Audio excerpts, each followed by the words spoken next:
How's it going, Peng Pirates crew? It's Adrian and we're back with another video. So today I just wanted to help out more of the beginner side of the game. I noticed that there are a lot of people at locals and just within my friend group that are just starting to get into the game. And I really wanted to get into some like very specific and in-depth tips, but then I realized that a lot of newer players and even intermediate players might not know what I'm talking about in terms of like cards. So today I wanted to lay down more of a groundwork and foundation for you guys. So today we're just going to be talking about what are the meta event cards in the game right now and how can we play around them, because I want to start getting into more in-depth ideas like predicting your opponent's curve or your opponent's plays. But I feel like this is a really great way to start because we can familiarize ourselves with these cards while also thinking about what is the most efficient steps that I can take to get rid of like the most amount of cards in my opponent's hand. And also in those end game scenarios, especially into Whitebeard where they have like multiple events, thinking about what is the best course of action is sometimes sort of difficult to think around. So this is going to be really great for my beginner players, but also a great refresher for, my intermediate and competitive players.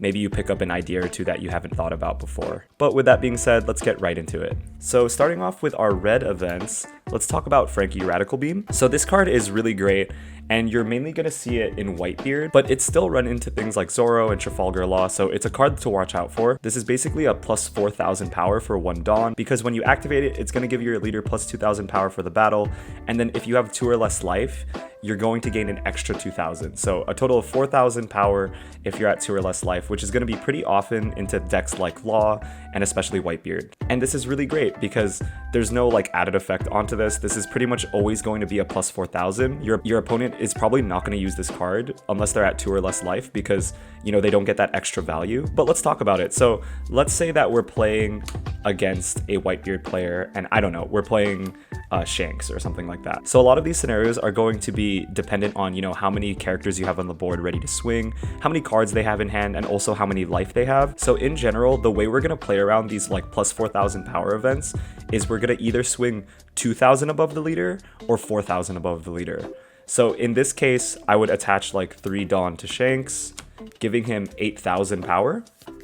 And what this does is if I swing 8,000 into his leader, he has to either counter out with 2 cards, a 2,000 power and a 1,000 power counter, or he has to give me this Radical Beam and over counter, right? Because if I'm swinging at him with 8,000 and he uses Radical Beam, that means that there was this 2,000 power that didn't need to be used to counter out of that attack, but he might have to, right? In case he doesn't have a lot of cards in hand. And this could potentially be really good for us because if we're using less Dawn on our character and getting a whole Radical Beam out of his hand, that means we could allocate our Dawn in other places and to other characters, further opening up our plays and potentially getting even more cards out of his hand past the Radical Beam. Similarly, let's say I wanted to swing 4,000 above his leader, right? So in this case, I would have to swing 10k. So let's say like I attach and swing at 10k. Now what does this do? So now to counter out of this attack, he has to give me his Radical Beam and go up to 10,000 power, and then he has to give me a card on top of that. So he's pretty much getting rid of 2 cards out of his hand to deal with a 10k swing. You would usually never do it with your leader. This is for an example. You would usually do this with like a big character like, 10 cost Kuzan or like 9 cost Mihawk and stuff like that. So you just always want to be thinking about like how many cards this is going to take out of your hand, because something we don't want to do, for example, when playing against Radical Beam is, let's say that I swing for like 9,000 with my leader. This is one of the worst swings that I can do because I'm allocating a ton of Dawn, or I'm allocating a big attacker like 9 cost Mihawk is at 9,000, and what I'm getting out of it is he could just counter out of this, go up to 10,000 with Radical Beam, and it's going to completely negate this attack for only 1 card, which is not what we want because when we have big swings like this, we want them to take multiple cards out of their hand. But since we're on the topic of Whitebeard, why don't we also talk about the guard point that they run as well. So guard point is another 1 cost counter that Whitebeard players usually use, and this one is also very simple, where it says that your leader is just going to gain 3,000 power for this battle. There's no other added effect. But against guard point specifically, you actually don't really want to play around guard point specifically ever. And why is this? Because it's in that situation where if I were to play around guard point specifically against a Whitebeard player, there's actually no good way I can do this, right? Because the way that we play around guard point is we would want to swing above 3,000, right? So he gives us guard point and another card. But as you can see, like if I swing 3,000 above his leader at 9,000, so I do this 9,000 swing, we're also in that range where we could just get Radical Beamed for 1 card. So the way I would play around Guard Point is just to play around the Radical Beam, right? Because let's say that I'm playing around Radical Beam, so I want to swing 10,000 at him. What that means is if I do this like 10,000 swing, if he has Radical Beam in hand, he has to go up to 4,000 with Beam and then give me a 1k on top of that for a total of 2 cards, and one of them is like a really important counter event. And then also if it's Guard Point, the same outcome is achieved because I'm swinging at him 10k and he's gonna go up to 9,000 with this plus 3,000 Guard Point, and then he also has to give me a 2k on top of that. So he'll either have to give me 2 1,000 cards or 1 2k counter, which is giving me 2 cards still.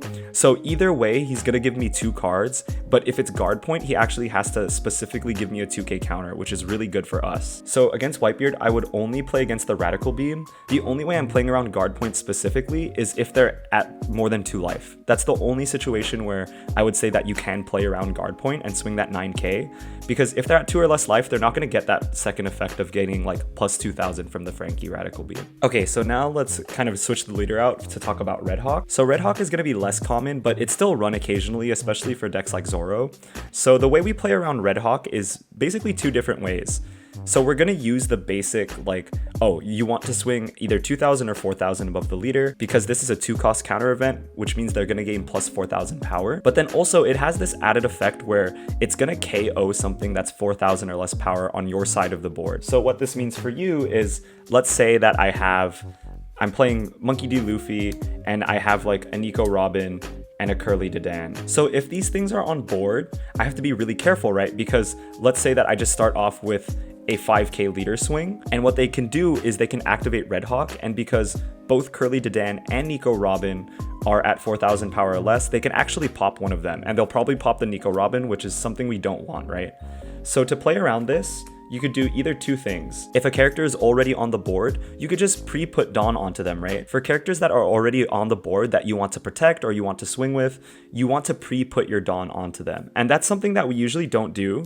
We usually want to do our swings first, but now we have to rethink our turn order because of this Red Hawk. So if I place 1 Dawn onto this Nico Robin, on my turn now, she's 5,000 power. So she's actually out of this range for Red Hawk now. And it's the same with Curly Dedan. Like if I want to swing with her or protect her this turn, I'm just going to attach 2 Dawn. Now she's at 5,000 power as well. These both are dodging Red Hawk. So if I do something like a leader swing, they can activate this Red Hawk to counter it, but they aren't going to get the KO effect onto my characters anymore. The other way we could play around this is, let's say this Nico Robin is in my hand and I want to play her. So for any cards that are like in my hand that I want to play, if they're at that less than 4,000 power, I want to play them last. So for example, to fully play around Red Hawk, I would, like attach 2 on Curly Dedan, maybe swing with Curly Dedan, swing with my leader or something like that. And then I would rest 3 and play the Nico Robin to end my turn. I would play this Nico Robin last because if I played her, I would actually have to attach a Dawn onto her for these swings to be safe. So it's all about like ordering your turns in a way that makes sense so that they actually can't activate this card in a meaningful way. And we're gonna see this a lot with the other counter events where like one way to play around them is to just play your cards last. Okay, so getting into our green events now, let's talk about Paradise Waterfall. So Paradise Waterfall is one of the trickier events to play around because it's very simple in that it just gives whatever they're powering up plus 2,000 power, but then the tricky part comes in with that second effect. They can set one of their characters as active. So what this means is you have to be careful with how you order your swings within the turn because they might be able to get a ton of value off of this card. And then just as an example, let's say the turn before they attacked with Okiku, and then they also used Momonosuke's effect. If they have 1 Dawn for Paradise Waterfall up, I have to be really careful in the order of which I swing at things, right? Because let's say that I want to get this Okiku off board, or let's say that I want to even just like get a card out of their hand maybe. If I swing 5,000 into this Okiku, what could actually happen is one of 2 things. He could activate Paradise Waterfall, and then he can restand his Okiku. So what that's going to do is I'm attacking 5,000 on 5,000 on the Okiku. she gets plus 2,000, so she goes up to 7,000, protecting the attack, and then she gets restood. This means I can't attack her anymore with my other characters on the board, which can really put a damper in it if I want this Okiku off board, right? And then what could also happen is one of two things. Like, let's say that I also have like a Curly Dedan on board, right? And I want to get rid of this Momonosuke. If I swing this 5k at Okiku first, what they can do is they could counter out of it. So this Okiku would get plus 7 or plus 2,000 going up to 7,000, and they could actually just restand something else. So they could restand Kozuki Momonosuke. So now I can't swing at the Momonosuke anymore, and I would have to remove it in some other way, where in the previous case, like I could have just, you know, swung with this Curly Dedan first. So you need to really think about like what order you need to swing in, right? Because if I swing, even if I swing like 3,000 into this with Curly Dedan, he's probably not going to use the whole Paradise Waterfall just to protect this Okiku and restand it, right? They're probably going to want to get a lot more value out of it, and especially if like you swing 5,000 a leader at the Momonosuke, and especially if you swing 5,000 with your leader at Momonosuke, they probably definitely aren't going to play this Paradise Waterfall. So these are just things you have to think about. And there are also like a number of other combos, right? Like we have the Captain Kid combo where, like, let's say that I swing 7,000 at their leader, like magic numbers here, they could actually just block with the Captain Kid, use a Paradise Waterfall to protect it from dying, and then also restand it. So this gets 2 blocks within the turn, which is really strong because this is at 7,000 power. So in general, what I do when I play against Paradise Waterfall is I make sure at least, like, if they're gonna use it, I want to at least get an additional card out of their hand. So like, let's say I want this Okiku, so I want to punish them for using the Paradise Waterfall. So again, like the correct order for this, it would be like just to swing 3,000 over here, because again, they need to discard a Paradise Waterfall as well as a 2k counter to restand something, so they're probably not going to do it, right? So let's say this Momonosuke attack goes through, and then here I want to attack with like as much Dawn as I can while still doing a play that I want to do. So then magic numbers would be like 7,000 here, and if I'm attacking for 7,000, even if he uses this Paradise Waterfall to try to restand the Okiku,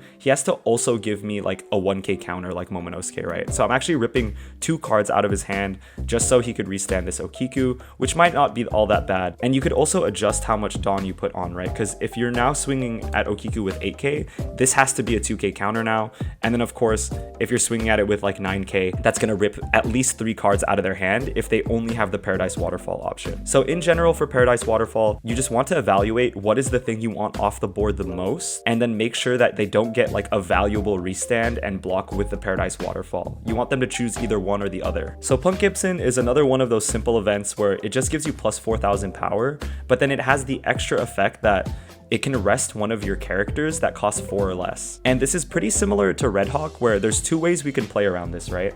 So the first way is, let's say I have a character like Curly Dedan on the board. She costs 2 Dawn, so she's able to be rested by Punk Gibson. So what we want to do in this situation is, if I want to swing with my Curly Dedan, I have to swing with my characters first. So in this scenario, I want to, if I know I'm going to swing with Curly Dedan, I want to swing with her first, so that even if he activates this Punk Gibson, this Dedan is already rested, so it doesn't get any secondary value with that, right? Because then let's say that I did it in the reverse order, and like let's say that I swung like 5,000 at Kinemon.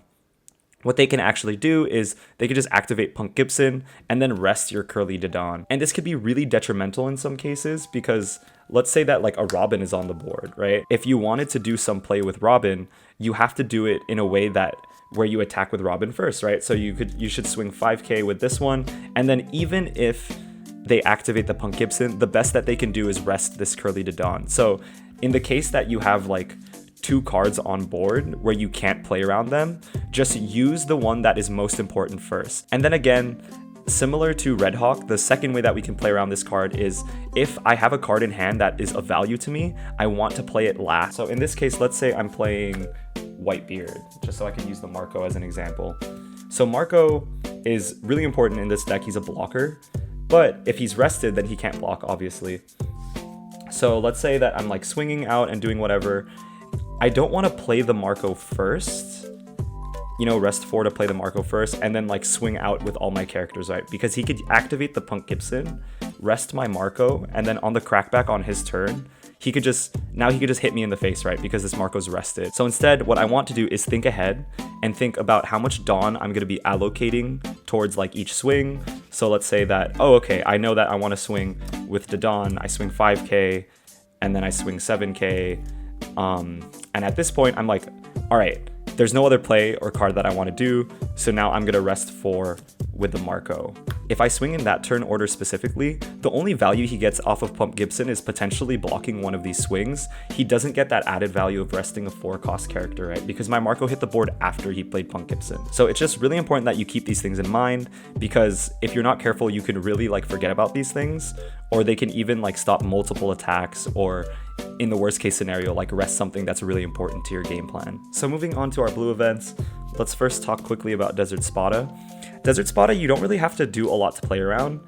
You could basically treat it like a 2k, because that second effect isn't strong enough for you to like not swing into him, right? Because the way I would play around Desert Spada in this case is I would just like attach 2, swing at 7,000, so that he's giving me Desert Spada plus another card. And then even if he gets that like look at the top 3 cards of the deck to reorder things, it's still worth it to swing just to get this counter out of his hand.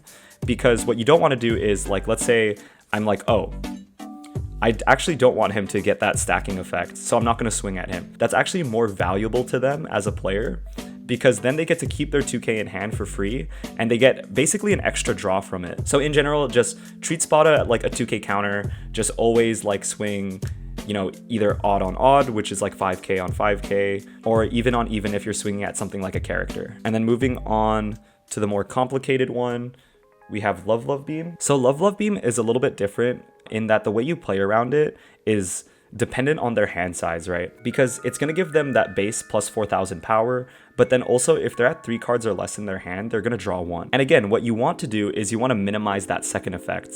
You don't want them to cycle through their deck, especially if they've done something like stack it with a Perona, a Dofi, or like a Desert Spada. Because then I've been in situations where I've like chained Love Beam. So even though I don't have multiple Love Beams in my hand, because I can cycle and draw 1 card, and I know that the top card of my deck is another beam, I will like leave 6 Dawn open with like 1 card in hand, and then I'm just able to cycle out these Love Beams and then like counter out of everything. So in those scenarios, it's kind of difficult to play around, but there are ways around it. It's just all about hand size. So let's say for this scenario, they have a total of like 5 cards in hand, and they have 2 active for Love Beam.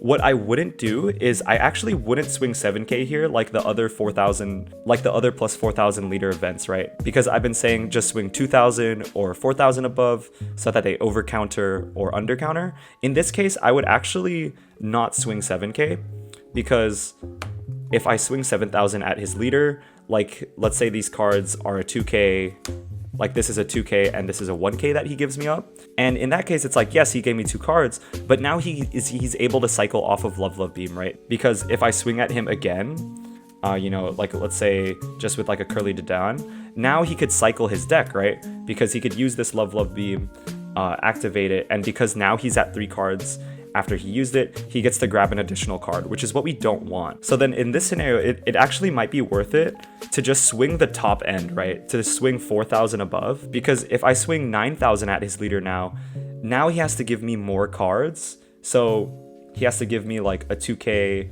a 2k, and a 1k. So that means he's ripping 3 cards out of his hand. So even if he does cycle with this Love Beam, overall his hand size is much smaller. Or alternatively, I swing him 9,000 and he goes up to 9,000 with Love Beam, and then he has to give me an additional card to counter out to 10,000. And then now, no matter what order he does it in, like even if he counters out with this card and then Love Beam, he's always going to be above 3 cards in hand. So we've essentially negated the second effect for Beam. And this is really important because against decks like Doflamingo and all the other blue decks, you don't want them to cycle, because you know, they have cards like the Doflamingo, the Perona, that let them just rearrange their deck. And this Love Beam could potentially give them something for you to just lose the game entirely, right? Because even if they have like, let's say 1 less card in hand, and then in this case with 5 cards in hand, they've essentially used 1 card to counter out of your 9,000 swing because they cycled 1 with Love Beam. So then in that case, like that's not the most optimal play to do. And then again, less common, but we have Overheat. So in the case of Overheat, you want to follow the same rules as Red Hawk or Punk Gibson. because let's say we only have like a Nico Robin here on board. What I don't want to do is I don't want to swing like, you know, if I'm playing around the first effect, I'll swing 7,000 or 9,000. So what I don't want to do is swing with my leader first, because what can happen is this second effect is going to bounce a character card from my hand that costs 3 or less. So then I'm going to swing 7k at him. He's going to use this overheat to go up to 9,000 and counter out of this attack. And then also he gets to return one active character back to my hand. So he's going to return the Nico Robin from my hand. So then of course, in this scenario, to prevent this, we want to swing with the Nico Robin first. So if we swing with the Nico Robin first, she's no longer an active character. So even if they use the overheat, they actually can't bounce this Nico Robin back to my hand, and they're gonna get less value from it as a result of that. But let's say that we can't fully play around overheat. Like let's say we have something like a Curly Dedan and a Nico Robin. In this case, because this is a bounce effect and it's not something like a rest or a KO effect, you could actually play around this in this scenario by swinging with the character that doesn't have an on-play effect. Because for example, the worst case scenario for this one would be like, let's say I'm trying to play around this, I swing with Curly Dedan first. They can now just put back my Nico Robin back from my hand, and now I have to wait a whole turn again. I have to replay her and wait a whole turn for her to get value. But let's say that, what if I just swing with the Nico Robin first because she doesn't have an on-play effect?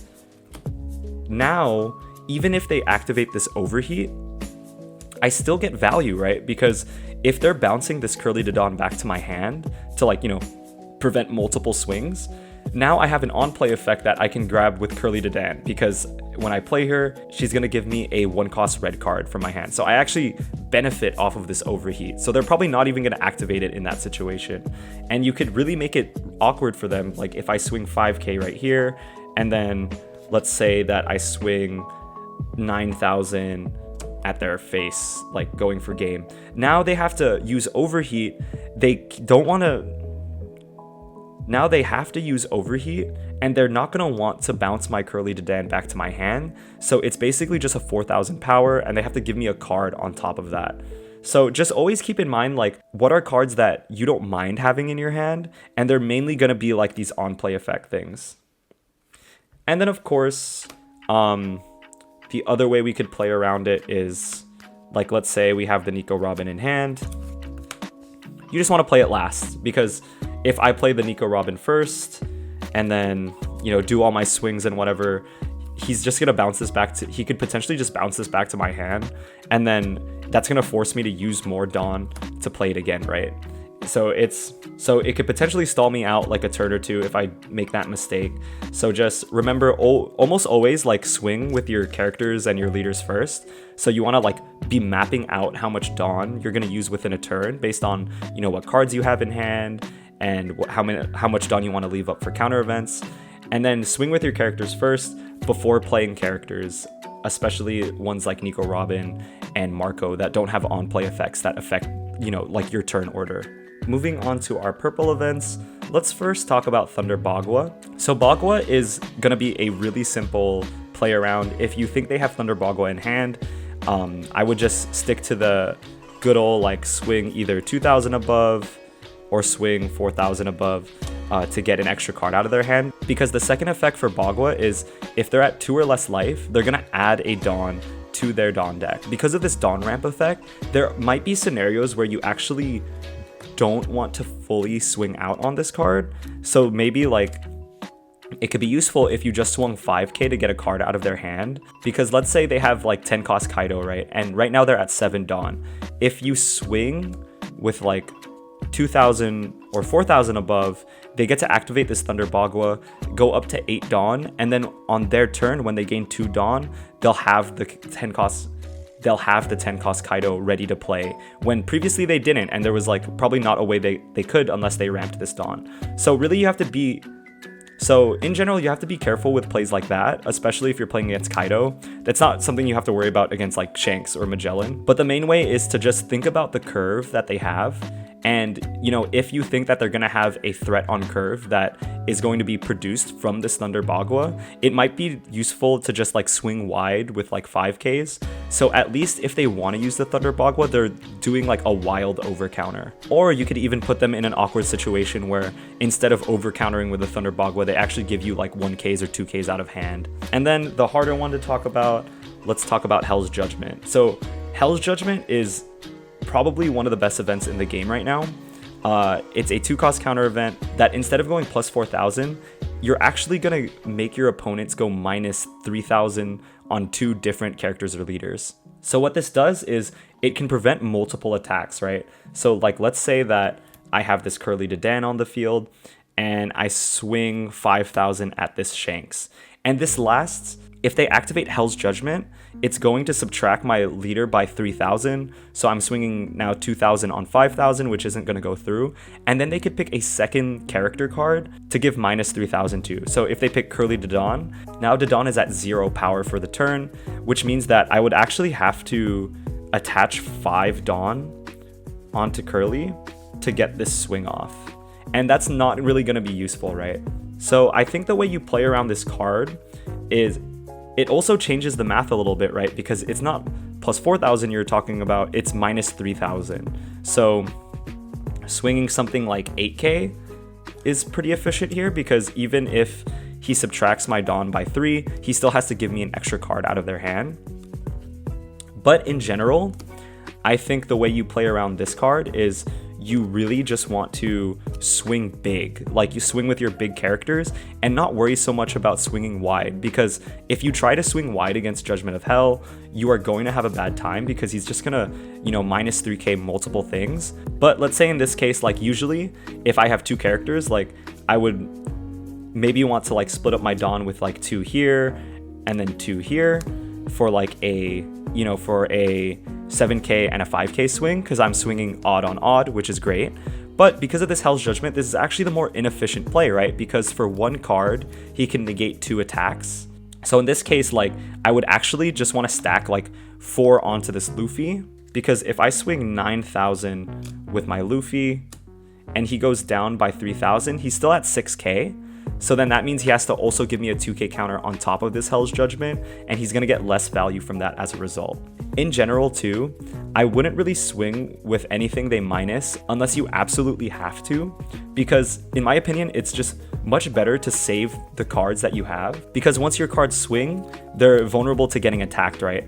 And if, like, let's say that this Curly Dedan got that minus 5,000 or that minus 3,000, and I had to attach like, you know, I had to attach 5,000 onto swing with her, this is not valuable at all to me, right? Because if I'm using like 5 Dawn to swing at a lower 5,000 number instead of what this would be was like 8,000, then in that case, he only needs like 1 card to counter out of this, and now my card is open to being dealt with on his crackback turn. So in general, I would do one of 2 things. I would either swing big like what I did before, like swinging 9K, and then force them to use it on something that I wasn't planning on swinging with this turn. Or similarly, I would just swing wide and like swing 5K here.